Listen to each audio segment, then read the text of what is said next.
Hey guys, Joe Holka here, writer at 4for4 Football Fantasy Labs and the creator of the Rushing Expectation running back methodology.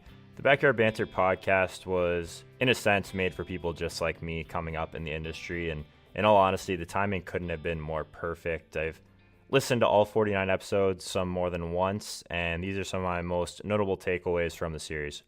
A common theme in most episodes, but in particular episode 25 with Graham Barfield, they discuss the importance of having a unique piece of content, and it really stresses how difficult it is to break into the industry as more of a picks guy, and I think that's just a lot of really valuable information for people just starting out, and it's really good advice to do something that no one else can replicate if you want to provide some value to the people that consume your content. In episode 31, Adam Levitan talks about how an easier way to break into the industry, especially in DFS, may be focusing on a niche sport like hockey, for instance, or soccer, golf. So if you can come up with a unique voice there, and it could go a long way in today's DFS climate where people are willing to pay for really good information and find an edge in some of those less popular sports. So it may be easier to separate yourself there. In episode 30, Matthew Friedman talks about how the industry is really not built for everyone, and I think that's a really good point that gets lost on a lot of people. And he talks about if you want to be in the industry, you have to be the type of person who's willing to work yourself as hard as you can, because if you're not that type of person, someone else is going to get the job that you wish you had.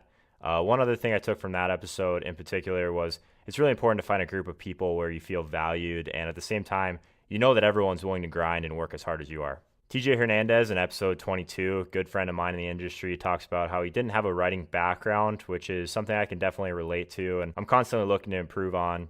TJ goes on to say how he might not be the smartest dude or the best at DFS, but he thinks he can outwork a lot of people, and I think the main thing is you don't have to be a natural writer to be successful, but you need to put a ton of passion into your pieces and work to evolve and improve your writing in each and every piece along the way. So I can relate to this personally in a lot of ways. I'm definitely the classic overwriter, as Matt likes to call it, but I'm really going to try and focus on being more concise and actionable in my writing this coming season. Overall, the Backyard Banter podcast has made me realize the importance of optimizing for the future and the long game. It's just really important not to maximize for short-term money, but instead focus on opportunity and exposure. In terms of content and the community, we're all just trying to get to the same place. There's really no room for rivalries or putting people down on Twitter, in my opinion. Just pick people up instead, promote good work in any way that you can, and just focus on developing positive relationships with your peers.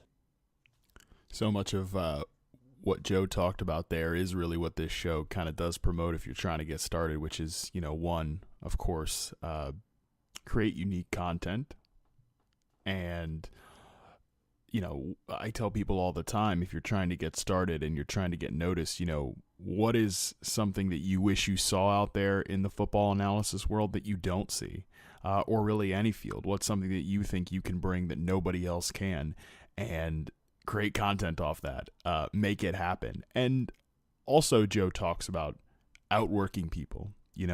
When I started out, I always would tell myself that, listen, I might not make it in this business, but it's not going to be because anybody outworked me. And I still hold that mindset today, and I think it's super important. So it's great of Joe to kind of highlight those things, and as well just also talking about community and finding other people like that, because when you do, that pushes you, it makes you get better. And that's really what this is all about, is the Backyard Banter, this little group we have here, is just essentially about how can we make each other better.